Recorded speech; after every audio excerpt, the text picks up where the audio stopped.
She thought she was just a waitress, invisible, unimportant, just another ghost moving through the high society shadows of New York City. But on a rainy Tuesday night, amidst the clatter of silverware and the hum of billionaire conversations, Vivian made one fatal mistake. She broke character. When a terrified child began to scream, threatening to ruin a meeting between the city's most dangerous crime families, Vivian didn't run. She knelt. She spoke a dialect of Italian that shouldn't exist anymore, a language of ghosts. And sitting in the corner, Lorenzo Moretti, the capo dei capi, didn't just hear a lullaby. He heard a ghost from his past. He froze, lowered his glass, and gave the order that would burn the city to the ground. Find everything about her. The smell of truffle oil and fear always hung heavy in the air at Il Palazzo. It was the kind of establishment where a bottle of wine cost more than Vivian Vance's rent for 3 months. It was a place where senators dined with cartel leaders, and everyone pretended not to notice the bulges of shoulder holsters under Armani suit jackets. Vivian adjusted her apron, wiping a smudge of marinara from her thumb. She was 24, with chestnut hair pulled back into a severe, unflattering bun and glasses she didn't actually need. The goal was to be boring. The goal was to be furniture. If you were furniture, men like the ones at table 10 didn't look at you. They looked through you. "Vivian, table 4 needs water. Now," hissed Marco, the floor manager. He was a sweating, nervous man who knew exactly who was sitting in the VIP section tonight and was currently vibrating with anxiety. "On it," Vivian murmured, keeping her head down. Table 10 was the center of gravity in the room. Even the air seemed colder around it. Sitting at the head was Lorenzo Moretti. The papers called him the Wolf of Wall Street, pretending he was a legitimate hedge fund manager. But everyone in the kitchen knew the truth. Lorenzo was the don of the Moretti crime family, the rulers of the Eastern Seaboard. He was 32, terrifyingly handsome in a way that felt predatory, with eyes the color of cold espresso and a jawline that could cut glass. Tonight he was dining with the Russos, a rival faction from Chicago. The tension was so thick you could choke on it. One wrong word, and Il Palazzo would turn into a slaughterhouse. And right in the middle of this powder keg, a child started screaming. It was the Russo underboss's son, a boy of maybe 5 years old, named Leo. He had wandered away from the table while his father was arguing about shipping routes. The boy had tripped over a waiter's foot and dropped his toy car. The crash echoed through the silent restaurant. The boy's face crumpled. He let out a wail that pierced the low hum of conversation like a siren. The entire restaurant froze. At table 10, the conversation stopped dead. Lorenzo Moretti slowly turned his head, his expression one of icy annoyance. The Russo father, a man named Dante, looked furious, his face turning purple. He stood up, ready to grab the boy aggressively. The child, sensing the anger, screamed louder, hyperventilating, terrified by the unfamiliar faces and the hostile energy. Marco, the manager, looked like he was about to faint. "Get the kid quiet," he whispered frantically to no one in particular. "Moretti hates noise." Vivian watched Dante Russo march toward the terrified boy. She saw the raised hand. She saw the fear in the child's eyes. Her training screamed at her, "Stay away. Don't get involved. You are nobody. You are Vivian Vance from Ohio. You don't speak Italian. You don't know these men." But the boy gasped, a sound of pure panic, and something in Vivian's chest snapped. It was a memory, the sound of her own voice screaming in a burning house 20 years ago. Before she could stop herself, she moved. She intercepted Dante Russo, stepping smoothly between the angry mobster and the weeping child. It was a suicidal move. Dante stopped, shocked that a waitress had dared to cut him off. "Excuse me, sir," Vivian said, her voice dropping an octave, soft but authoritative. She didn't look at Dante. She crouched down instantly, bringing herself to the boy's eye level. The boy was hysterical, sobbing in Italian. "Voglio la mamma. Ho paura. I want mommy. I'm scared." Vivian didn't speak English to him. She didn't use the standard Italian taught in schools either. Without thinking, She slipped into the dialect of the Cosa Nostra heartland, a specific old-world Sicilian dialect from the hills of Corleone, a dialect that wasn't spoken by outsiders. "Shh, piccolo leone," she whispered, her hand hovering gently over his shoulder, not touching, just grounding him. "Lu sole si cala, la luna s'abbrazza." The sun goes down, the moon embraces us. It was the opening line of a lullaby. Nina Nana di la Guerra, the lullaby of war. It was a song women used to sing to children when the police sirens were too loud, or when the gunfire started in the streets. The boy hiccuped. He stared at her, his tear-filled eyes widening. He recognized the rhythm. He recognized the accent. It was the sound of home. Vivian continued, her voice a low, melodic hum, oblivious to the fact that the entire restaurant had gone deathly silent. "Dormi, figiu, si e lulupu nonche. Lupatri vigia, lukutedu e ccu tia." Sleep, son, for the wolf is not here. The father watches, the knife is with you. The boy's breathing slowed, his shoulders dropped. He reached out and grabbed Vivian's apron, burying his face in the fabric. "There," Vivian said softly in English, standing up and gently guiding the now calm child back to his stunned father. She kept her eyes on the bitch floor. "He just missed his toy." She picked up the toy car and placed it in Dante's hand. Dante Russo stared at her, mouth slightly open. He didn't know what to say. He just nodded, dumbfounded, and took his son back to the table. Vivian turned rapidly, her heart hammering against her ribs like a trapped bird. "Stupid. Stupid. Why did you use that dialect?" She grabbed her tray and made a beeline for the kitchen doors. She almost made it. "Wait." The single word cut through the air like a whip crack. It wasn't shouted. It was spoken with a calm, terrifying, absolute authority. Vivian froze. Her hand was on the swinging door of the kitchen. She took a breath, plastered on her, ditzy waitress, smile, and turned around. Lorenzo Moretti was standing. He wasn't looking at Dante. He wasn't looking at his food. He was looking directly at her. He walked around the table, his movements fluid and predatory. He stopped 3 feet away from her. Up close, he was devastating. The smell of expensive cologne and tobacco clung to him. But it was his eyes that terrified her. They were intelligent. Too intelligent.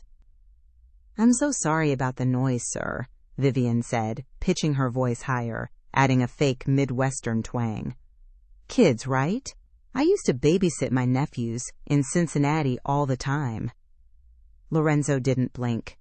He tilted his head slightly to the side, studying her face as if he were trying to solve a complex equation. "Cincinnati," he repeated. His voice was deep, scraping against her nerves. "Yes, sir." "Ohio," she babbled. "Go Buckeyes." "You have a very specific accent for a girl from Ohio," Lorenzo said softly. "And that song?" "Nina Nana di la Guerra." Vivian's blood ran cold. I just heard it in a movie once. The Godfather, I think?" Lorenzo stepped closer. He invaded her personal space, looming over her. The air between them crackled with electricity. He reached out, his fingers brushing a stray lock of hair that had escaped her bun. The touch was electric, sending a jolt straight to her stomach. "That song isn't in The Godfather," Lorenzo whispered. "It hasn't been sung in this city since the Vanzetti family was wiped out 20 years ago. It's a song for the wives of soldiers." Vivian forced herself to laugh, a nervous, bubbly sound. "I really don't know what you mean, sir. I just need to get these dishes to the back." Lorenzo stared at her for 5 more seconds. It felt like 5 years. He was memorizing her. He was looking for the crack in the mask. Finally, he stepped back. The mask of the polite businessman slid back into place, but the eyes remained cold. "Go," he said. Vivian didn't wait. She turned and practically ran into the kitchen. As the door swung shut behind her, she leaned against the stainless steel counter, gasping for air. Her hands were shaking so hard she dropped the tray. The sound of shattering glass echoed in the kitchen. "Vivian, what the hell is wrong with you?" Marco yelled. "I need to leave," Vivian gasped, stripping off her apron. "I'm sick. I have to go." She grabbed her bag and fled out the back alley exit into the pouring rain of New York City. She needed to disappear. She needed to move apartments. Tonight. Back in the dining room, the atmosphere had shifted. The dinner was over. Lorenzo Moretti sat back down. He didn't pick up his fork. He watched the kitchen door where the girl had vanished. "Lorenzo?" Dante Russo asked, still shaken. "Is everything all right?" Lorenzo ignored him. He snapped his fingers. Instantly, a man materialized from the shadows near the bar. This was Giovanni, his consigliere and head of security. "Did you see her?" Lorenzo asked, his voice low. "The waitress?"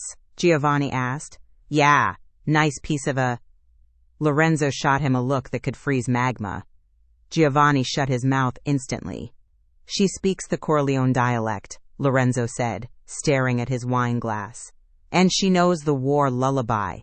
The only women who knew that song are dead or in hiding." He stood up, buttoning his suit jacket. The dinner was finished. "Get the security footage from the restaurant," Lorenzo ordered, walking toward the exit. "Run facial recognition. Check the payroll records. I want to know where she lives, who she sleeps with, and what she eats for breakfast." "Boss, she's just a waitress," Giovanni argued. Lorenzo stopped at the door. He looked back at the empty space where Vivian had stood. "No," Lorenzo said darkly, "a waitress breaks dishes when she's scared. That girl? She stood between a made man and a target and didn't flinch. She's not a waitress. She's a loose end." He pushed the doors open, stepping out into the night. "Find everything about her and bring her to me."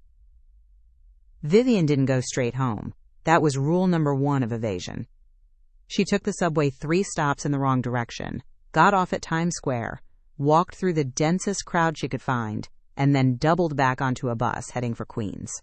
Her apartment was a tiny, moldy studio in Astoria, rented under the name Mary Smith. With cash she hoarded in a hollowed-out Bible. It wasn't a home. It was a bunker.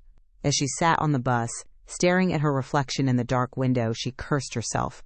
20 years. For 20 years, she had been careful. Since the night the sky turned red with fire, and her father pushed her out the bathroom window, telling her to run and never look back. She was Vivian Vance, the daughter of the man who used to rule New York before the Morettis slaughtered them all. The Vanzetti bloodline was supposed to be extinct. If Lorenzo Moretti found out who she really was, he wouldn't just kill her. He would make an example of her. She got off the bus 3 blocks from her apartment. The rain had turned into a relentless downpour. She pulled her coat tighter, the water soaking through her cheap shoes. She turned onto 34th Street. It was a quiet residential block lined with trees. She stopped. The street lights were out. All of them. Vivian's instincts, honed by a childhood of paranoia, screamed. Streetlights don't all go out at once. She reached into her purse. She didn't have a gun. Owning one was too risky for a fake identity. But she had a tactical pen made of hardened steel, sharper than a scalpel. She gripped it in her fist inside her pocket. She started walking again, keeping to the center of the road, away from the shadows of the parked cars. Step, step, step. A car engine turned on behind her. She didn't run. Running triggers the predator's instinct to chase. She kept walking, faster now. The car crawled behind her, a black SUV. No lights. Vivian saw the alleyway coming up on her right. It was narrow, too narrow for an SUV. If she could make it there, she could climb the fence and cut through the backyards. She tensed her muscles. 3, 2, 1. She bolted. The SUV engine roared. It surged forward, mounting the curb to cut her off. Vivian threw herself to the right, sliding over the wet hood of a parked Honda Civic. She hit the pavement hard, scraping her palms, and scrambled toward the alley. "Grab her!" a voice shouted. 2 car doors slammed. Footsteps splashed heavily in the puddles. Vivian reached the chain-link fence of the alley. She jumped, her fingers hooking into the metal mesh. She hauled herself up. A hand grabbed her ankle. "Get off me!" she screamed, kicking backward blindly. Her heel connected with something solid. A jaw.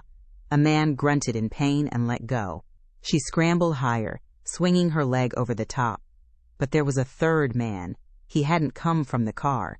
He had been waiting in the alley. As she dropped down onto the other side, a figure stepped out of the shadows. Before she could react, a taser cracked. 2 prongs hit her chest. The world turned white. Her muscles locked up, every nerve ending firing at once. She collapsed into the mud, twitching, her vision blurring.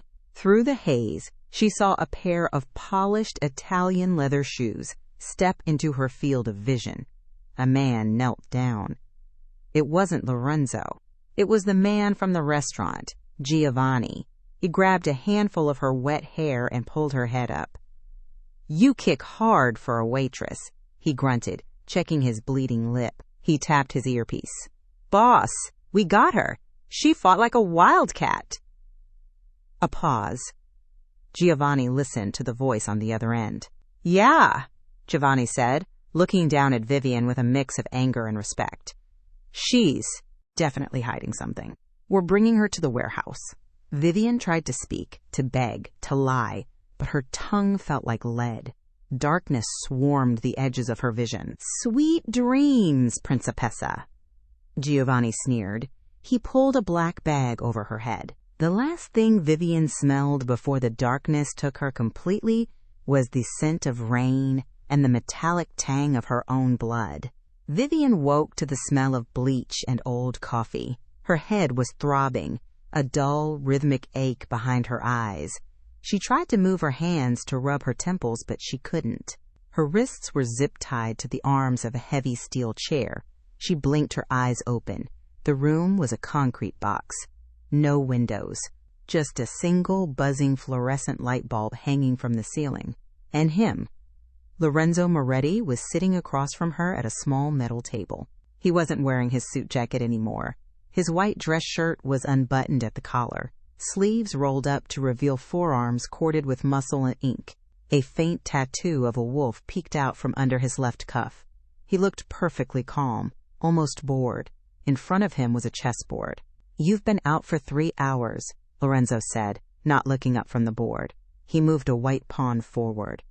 "The taser Giovanni used. It's not designed for comfort. I apologize for the lack of hospitality." Vivian tested the zip ties. They were tight. "Is this how you treat all your waitresses? Or just the ones who don't flirt with you?"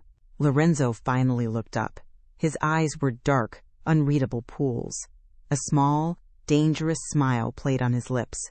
"You still want to play the waitress? Fine. Let's look at your file, Vivian Vance." He picked up a manila folder and tossed it onto the table. It slid across and hit her chest. "Vivian Vance, born in Cincinnati. Parents died in a car crash in 2012. Social Security number issued in 2015? Lorenzo raised an eyebrow. "That's a sloppy forgery, Vivian. You got your papers from the doc in Hell's Kitchen, didn't you? He always messes up the font on the 5s. Vivian's heart skipped a beat, but she kept her face blank. "I don't know what you're talking about." "I ran your prints," Lorenzo continued, his voice dropping to a dangerously low timbre. "Nothing. No criminal record. No school records. No driver's license prior to 3 years ago. You are a ghost, and ghosts usually haunt places for a reason." He stood up and walked around the table, stopping behind her chair. She could feel the heat radiating off him. He leaned down, his breath ghosting against her ear. "Who sent you?" he whispered. "Was it the Russos? The Triads? Are you an assassin?" "I'm a waitress," Vivian insisted, though her voice shook. "A waitress who speaks the Corleone dialect perfectly," Lorenzo countered, straightening up. "A waitress who knows how to evade a tail. A waitress who fights like a street brawler." He walked back to his side of the table and sat down. He gestured to the chessboard. "I'm going to make you a deal, Vivian. Or whoever you are." He pointed to the chess pieces. My men are upstairs preparing a waterboarding kit. It's messy. I don't like it. I prefer civilized solutions. He locked eyes with her. Play me. Vivian frowned. What? Chess, Lorenzo said. It's a game of strategy, of deception. You can learn a lot about a person by how they sacrifice their pawns. If you beat me, I let you go. No questions asked. I'll even give you $10,000 for your trouble. Vivian looked at the board. It was set up. And if I lose? She asked. Then Giovanni comes down here, Lorenzo said simply. And you tell us everything. I can't move my hands, Vivian said. Lorenzo pulled a switchblade from his pocket. In one fluid motion, he cut the zip tie on her right hand. One hand? Don't try anything. I have a gun under the table, and unlike you, I don't miss. Vivian rubbed her chafed wrist. She looked at the board. She hadn't played in years. Her father had taught her. He used to say, "Life is chess, Vivian. Protect the king, but never forget the queen is the deadliest piece on the board." She looked at Lorenzo. He was arrogant. He expected her to be mediocre. He expected a waitress who knew a few tricks. He didn't know he was playing against a prodigy. White moves first, Vivian said coldly. Lorenzo moved his king's pawn. Standard opening. Vivian countered instantly. Sicilian defense. The room fell silent, save for the clack, clack, clack of pieces hitting the board. At first, Lorenzo played casually, leaning back in his chair. But within 10 moves, his posture changed. He sat up straighter. His eyes narrowed. Vivian played aggressively. She didn't defend. She attacked. She sacrificed a knight on turn 12 to open up a lane for her bishop. It was a risky, beautiful move. Lorenzo paused. He looked at the board, then at her. For the first time, the cold mask slipped, replaced by genuine surprise. "Who taught you that?" he asked softly. "That's the Venetian trap. It hasn't been used in tournament play since the 90s. "I read a book," Vivian lied, capturing his rook. "You don't learn that from a book," Lorenzo murmured. He was sweating slightly now. He realized he was in trouble. The game intensified. Vivian felt a rush of adrenaline she hadn't felt in years. For a moment, she wasn't a prisoner. She was a general commanding an army. She saw the lines of attack before they happened. Lorenzo was good. He was brilliant, actually. Calculating, ruthless. But he was playing to survive. Vivian was playing to kill. "Check," Vivian said, moving her queen. Lorenzo blocked with his bishop. "Check," she said again, moving her knights. Lorenzo was cornered. He stared at the board, his mind racing. He looked for an escape route, a counterattack. There was none. He looked up at her. His eyes weren't angry. They were burning with something else. Fascination. "Checkmate in 2, Vivian whispered. Lorenzo stared at her. He didn't look at the board. He looked at her face, her messy hair, her defiant chin. "You're not a waitress," he said, his voice thick with realization. "You're a queen." He tipped his king over. The sound echoed in the quiet room. "I won," Vivian said, her heart pounding. "Let me go." Lorenzo sat back, crossing his arms. He looked like a man who had just discovered a diamond in a pile of coal. "I promised I'd let you go if you beat me," Lorenzo said slowly. He stood up and walked toward the door. Vivian let out a breath she didn't know she was holding.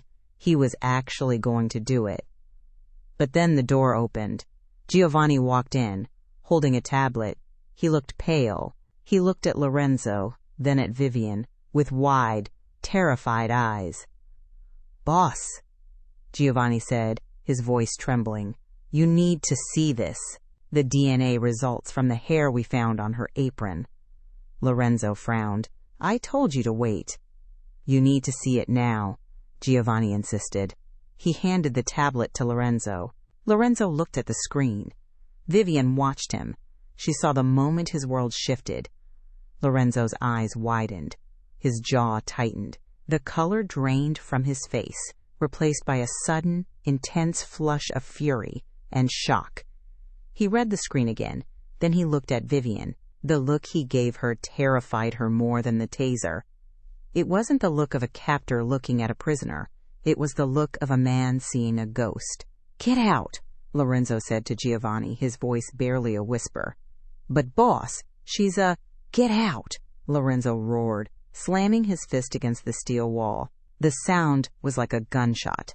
Giovanni scrambled out of the room, slamming the heavy door behind him. The lock clicked. Lorenzo turned to Vivian.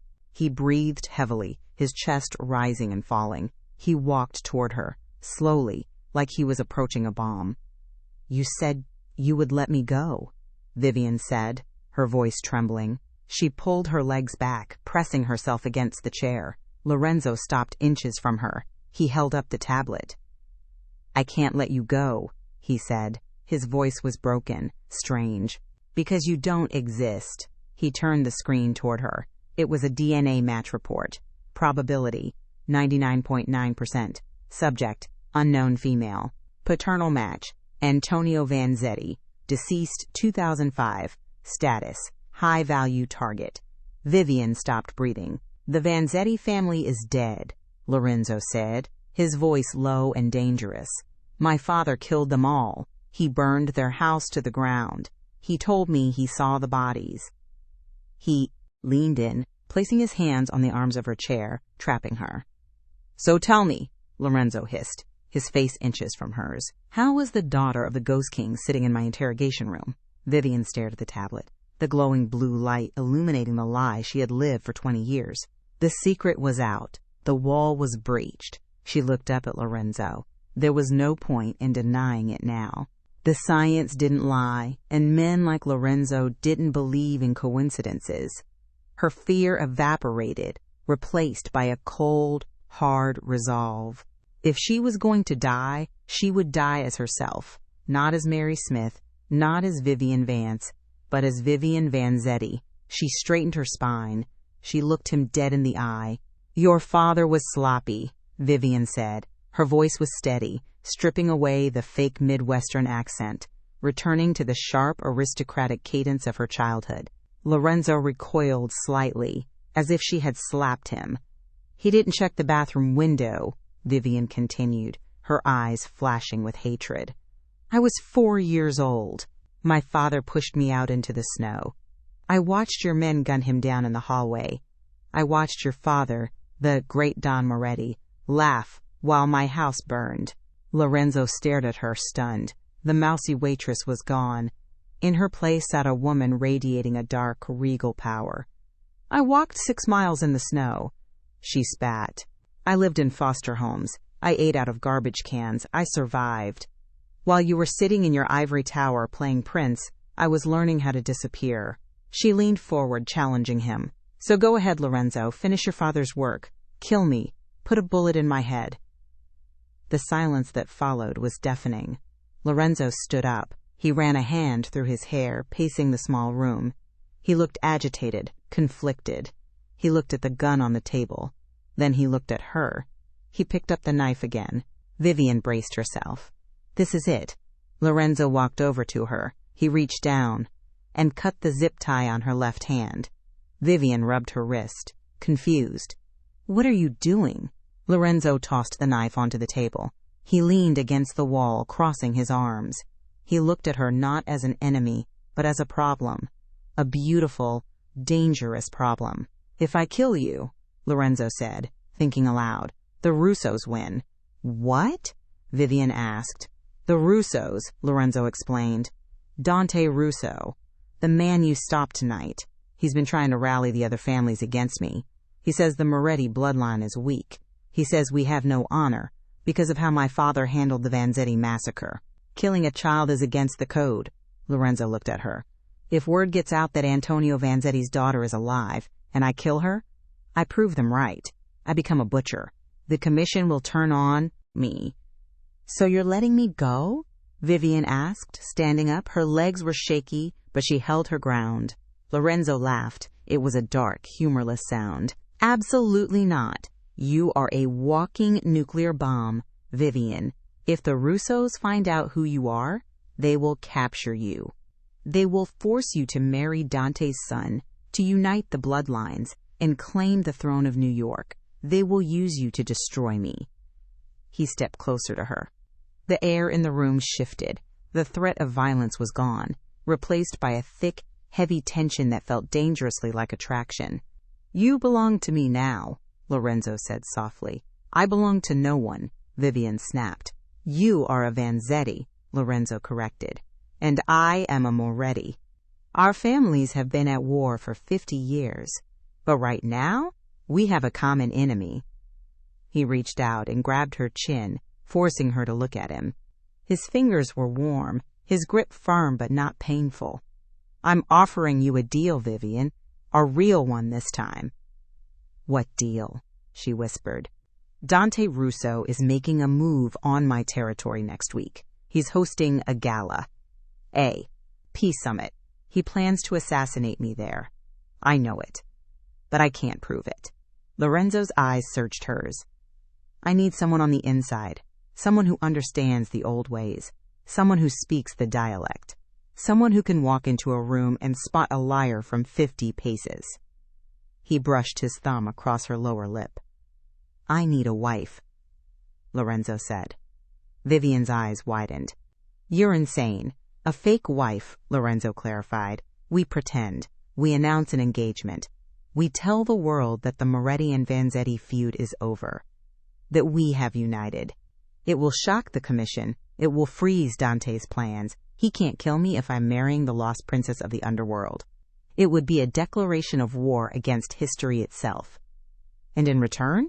Vivian asked, her mind racing. It was a crazy plan. It was suicide.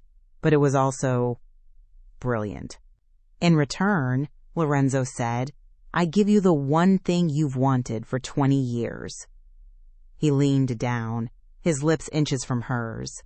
"I give you the names of the men who actually pulled the trigger on your father, and I let you determine their fate." Vivian felt a shiver run down her spine. Revenge. Cold, hard revenge. It was the only thing that had kept her warm on those cold nights in the orphanage. "How do I know you won't kill me once the gala is over?" she asked. "Because," Lorenzo said, his gaze dropping to her lips, then back to her eyes. "You beat me at chess.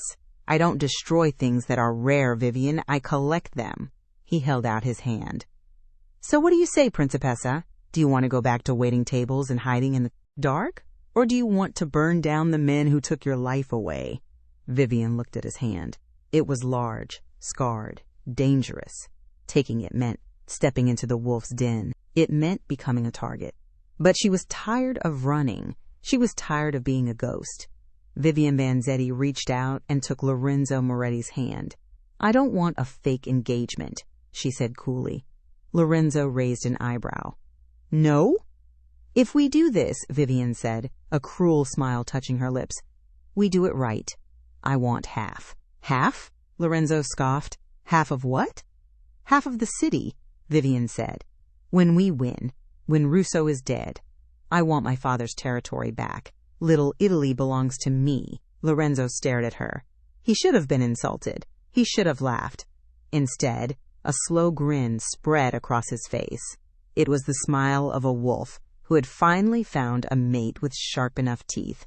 "Deal," Lorenzo said. He pulled her toward the door. "Come, we have work to do. And you look terrible. A queen cannot be seen in a waitress uniform." As they walked out of the interrogation room, Giovanni was waiting in the hallway, looking terrified. "Boss?" Giovanni squeaked. Are we disposing of her?" Lorenzo draped his arm around Vivian's shoulders, pulling her flush against his side. The heat of his body was overwhelming. "Don't be an idiot, Giovanni," Lorenzo said, his voice ringing with authority. "Go get the car, and call the tailor." He looked down at Vivian, his dark eyes gleaming. "I'd like you to meet my fiancé." The transition from the interrogation cell to the penthouse was like stepping from purgatory into heaven, but the danger felt exactly the same.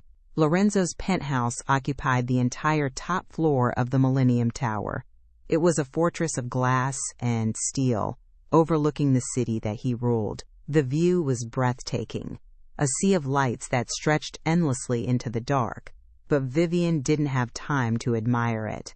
She had 3 hours to become a queen. "The bathroom is through there," Lorenzo said, tossing his keys onto a marble console table. He sounded tired, the adrenaline of the interrogation room fading into a grim efficiency. "There are clothes in the closet, my sister's size. She stays here when she's in town. You should fit." Vivian stood in the middle of the sprawling living room, her waitress uniform stained with sweat and dirt. She felt small in the massive space, but she refused to show it. "I'm not wearing your sister's clothes," Vivian said, crossing her arms.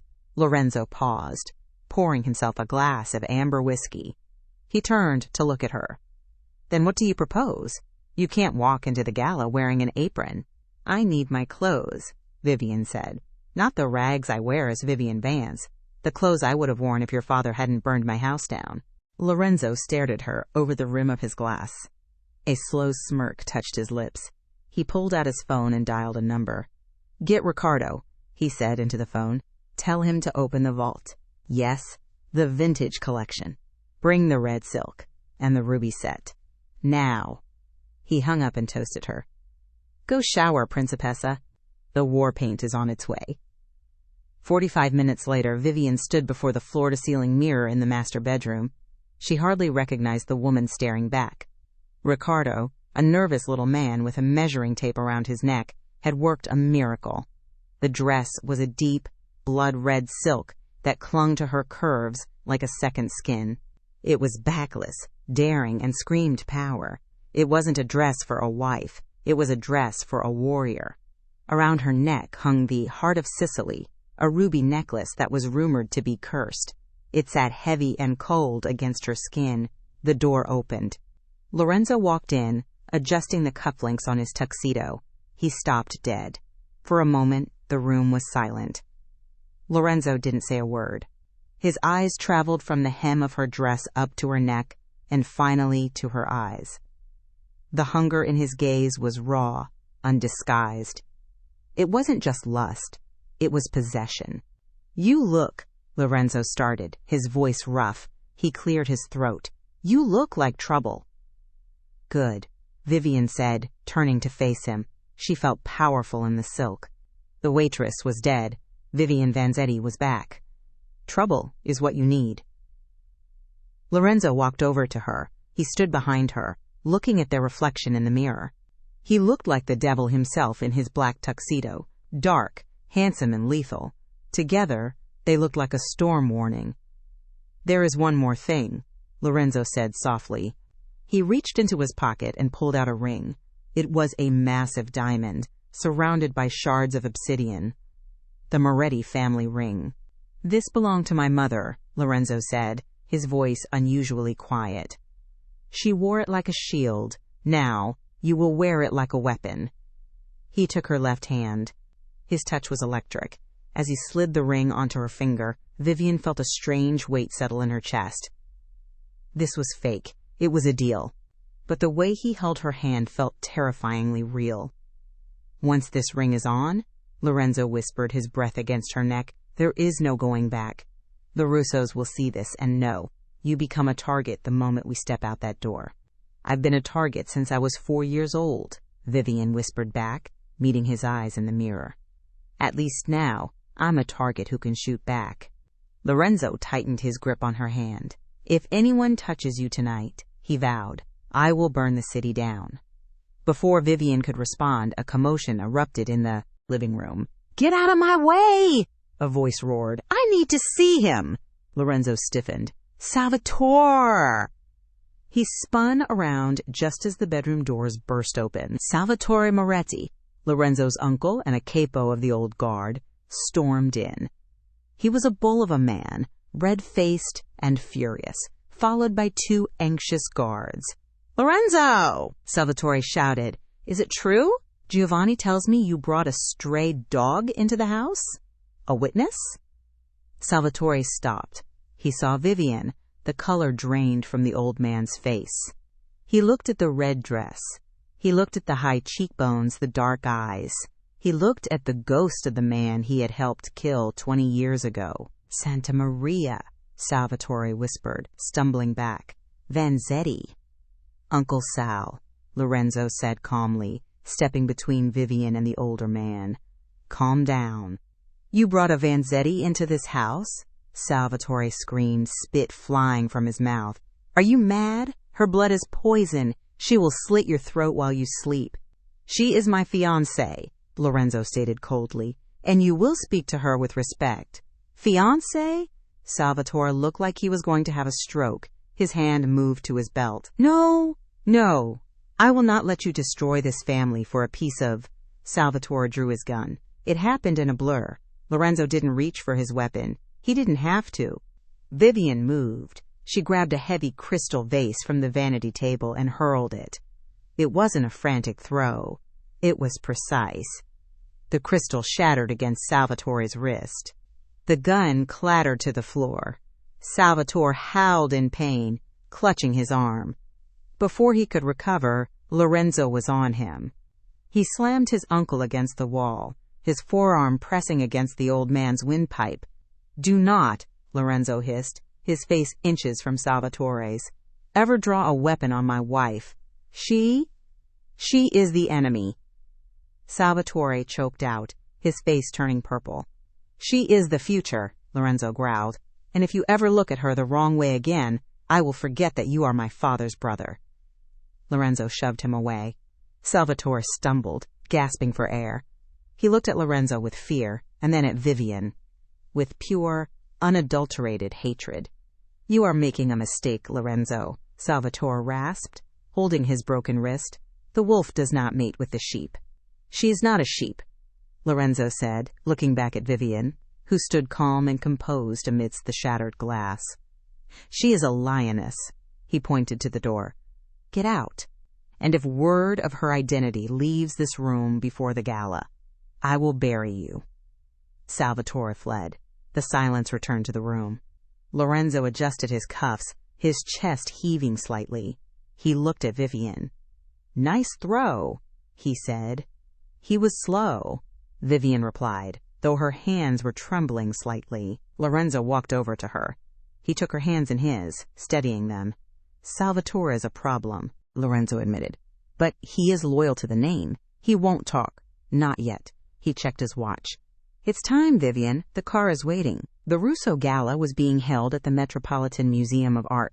It was the event of the season, a masquerade of high society where politicians rubbed elbows with murderers, and everyone pretended the champagne wasn't paid for with blood money. The arrival of the Moretti motorcade stopped traffic. 3 black armored SUVs. When the door of the lead car opened, the paparazzi went wild. Flashes popped like strobe lights. Lorenzo stepped out first. The crowd hushed. He buttoned his jacket, looking every inch the king of New York. Then he turned and offered his hand to the interior of the car. Vivian stepped out. A collective gasp rippled through the press line. The red dress was a splash of violence against the gray pavement. She stood tall, her chin raised, the diamond on her finger catching the light of 1,000 cameras. Who is she? Someone shouted. Is that a model? Look at the ring! Lorenzo placed his hand on the small of her back, a possessive, protective gesture. Head up, he whispered in her ear. Walk like you own the pavement. I intend to, Vivian whispered back. They walked up the grand stairs of the museum, a united front. Vivian felt the eyes of the city on her. For the first time in her life, she wasn't hiding in the shadows. She was the sun, and she was blinding them. Inside, the great hall was transformed. Towering floral arrangements, a string quartet playing Mozart, and hundreds of guests in masks and finery. As they entered, the room went quiet. The music seemed to falter. At the far end of the hall, standing beneath an Egyptian statue, was Dante Russo.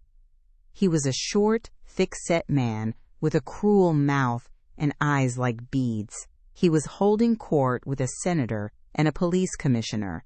When he saw Lorenzo, he smiled, a fake, oily smile. Then he saw Vivian. The smile vanished. Dante Russo knew faces. He knew bloodlines. He stared at Vivian across the room, his eyes narrowing. He recognized the bone structure. He recognized the defiance. "Showtime," Lorenzo murmured. They walked straight through the crowd. The guests parted like the Red Sea. "Lorenzo," Dante called out, his voice booming. He opened his arms, feigning welcome. "I didn't think you would come. And you brought a guest." Dante's eyes raked over Vivian, stripping her down. It was insulting. "Dante," Lorenzo said smoothly, stopping 3 feet away, "I'd like to introduce you to my fiancée, Vivian." "Fiancé?" Dante laughed, looking around at his men. "Since when does the wolf settle down? And who is this beauty? I don't recognize her family." He stepped closer to Vivian, ignoring Lorenzo. He sniffed the air near her, an act of deliberate disrespect. "You smell like—" "Distinct," Dante sneered. "Have we met, Signorina? You look familiar. Perhaps you served me coffee once?" It was a power move. He was trying to call her a servant in front of the city's elite. He suspected she was the waitress from the restaurant, but he wasn't sure. Lorenzo's jaw tightened. He was about to step in, to escalate this into violence. Vivian put a hand on Lorenzo's chest to stop him. She stepped forward, closing the distance between herself and Dante. She was taller than him in her heels. She looked down at him with an expression of bored amusement. "I have never served coffee, Mr. Russo," Vivian said, her voice clear and carrying through the silent hall. "But I believe you met my father once, a long time ago." Dante frowned. "Is that so? And who is your father?" Vivian smiled. It was a cold, terrifying smile. "Un uomo che non si dimentica." "A man who is not forgotten," she said, in flawless, high Italian, before switching seamlessly into the dark, guttural Corleone dialect, the same dialect she had used on his son. "Lu sangue chiama lu sangue, Dante, e lume sangue e focu." Blood calls to blood, Dante, and my blood is fire. Dante froze. His face went pale. The glass of champagne in his hand shook. He knew that dialect. He knew that tone. "It's not possible," Dante whispered, taking a step back. You are dead. They are all dead." "Ghosts are hard to kill," Vivian said softly, "especially when they have unfinished business." She raised her left hand, adjusting a stray lock of hair, deliberately flashing the massive Moretti ring in his face. "And now," Vivian continued, "I have the wolf to help me hunt." The room erupted in whispers. The message was clear. The Morettis had resurrected the Vanzetti line.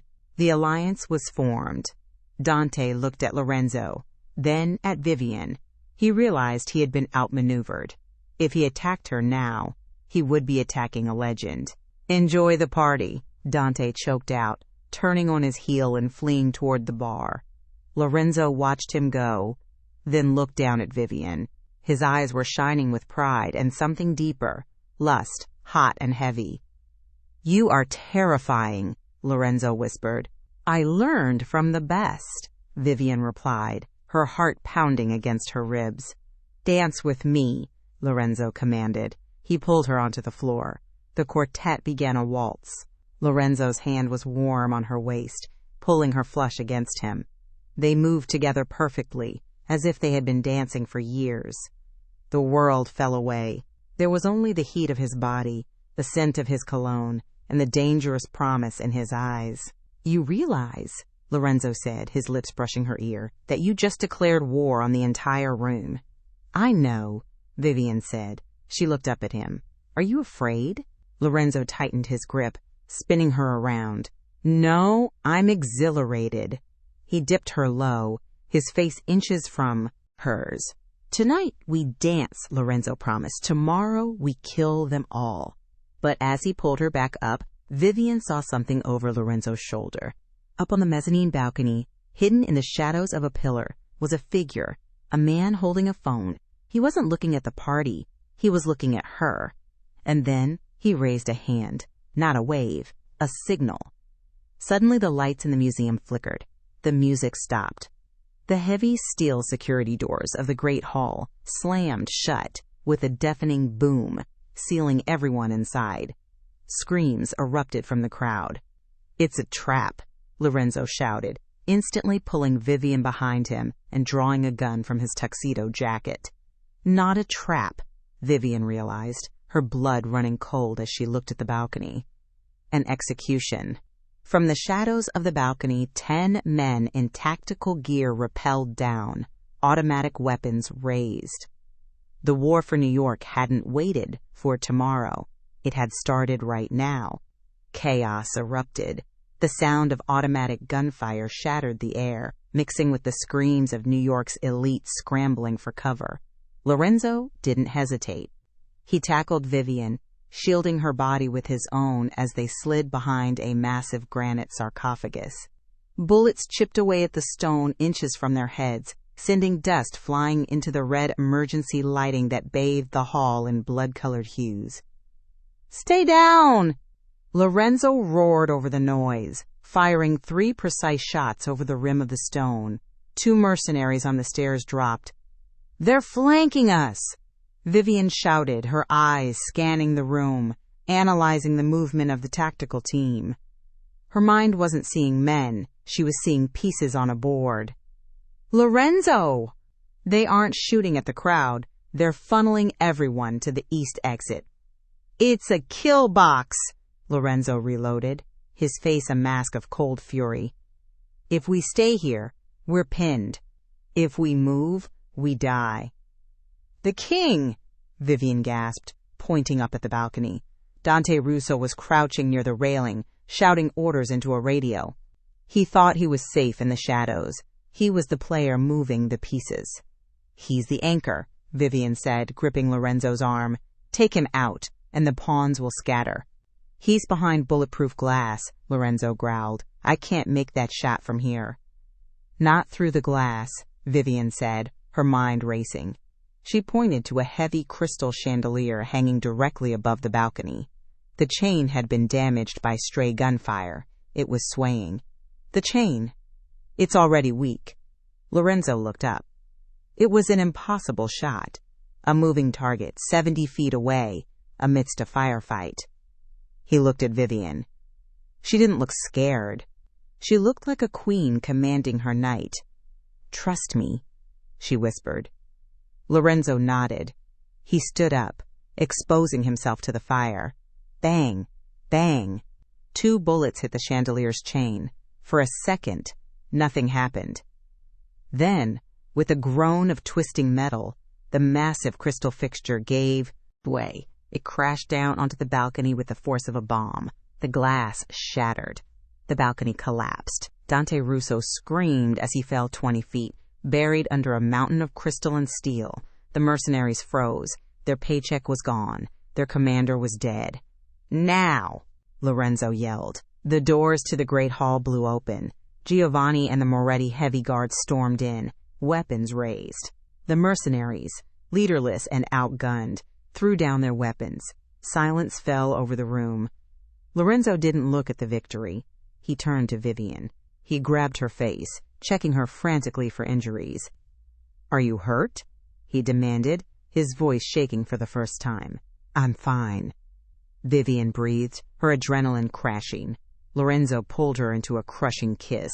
It was desperate, violent, and full of life. When he pulled away, he rested his forehead against hers.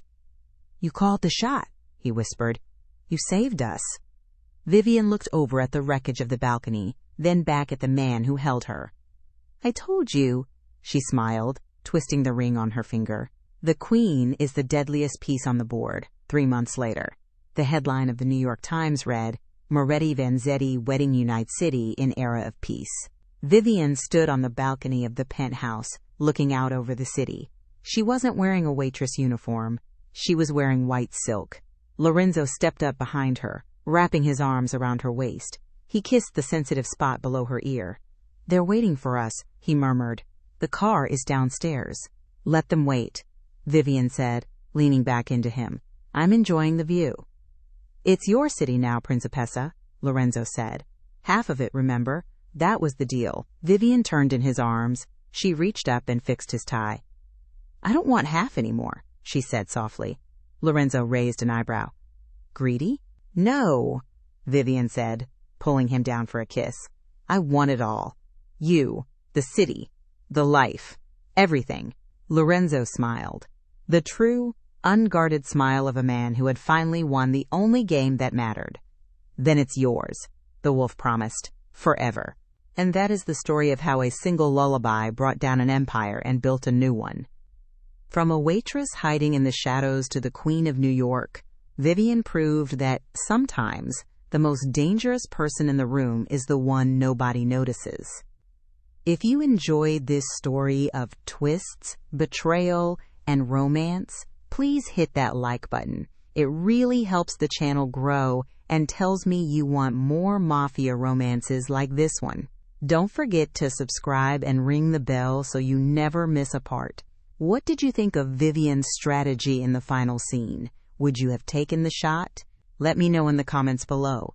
Thanks for watching, and I'll see you in the next story.